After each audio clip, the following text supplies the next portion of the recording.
La République de Djibouti se réjouit de la décision de la Cour d'appel des États-Unis d'Amérique pour le district de Columbia qui a annulé le 30 juillet dernier le jugement rendu le 17 février 2023 par un tribunal fédéral de première instance des États-Unis. Cette décision particulièrement importante intervient dans le cadre du contentieux entre la République de Djibouti et l'opérateur émirati DP World concernant le terminal à conteneurs de Doralé. En rétablissant le droit, la Cour d'appel valide les arguments présentés de longue date par la République de Djibouti. Le jugement invalidé avait, contre toute logique juridique, accordé l'exéquatur aux États-Unis d'une sentence irrégulière rendue par le tribunal arbitral de Londres. Cette dernière avait condamné la République de Djibouti à verser un montant de 474 millions de dollars à la société Doralé Conteneurs Doralé terminal sur la base d'une requête abusive introduite par DP World et ses avocats alors qu'ils n'étaient pas habilités à agir au nom de DCT. La société DCT,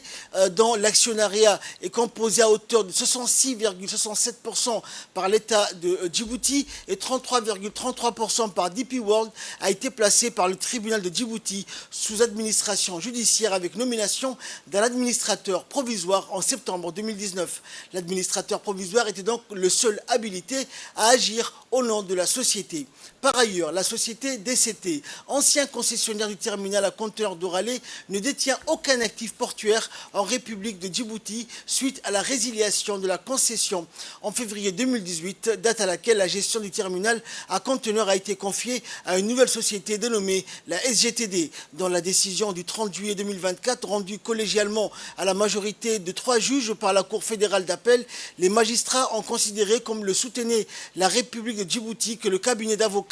Queen Emmanuel, représentant DP World, ne pouvait pas agir également et valablement au nom de DCT dès lors que les tribunaux de Djibouti avaient dessaisi les organes sociaux de DCT contrôlés par DP World en désignant un administrateur provisoire pour DCT. La Cour d'appel fédérale a ainsi rappelé un principe fondamental du droit qui oblige tout juge de s'assurer que l'avocat qui plaide l'affaire devant la juridiction a un mandat du client qu'il entend représenter. Ce principe fondamental a été ignoré par le tribunal arbitral de Londres et par le juge de première instance du district de Columbia qui avait déclaré recevable une procédure diligentée par un cabinet d'avocats sans mandat de DCT, violant ainsi ouvertement les règles de procédure.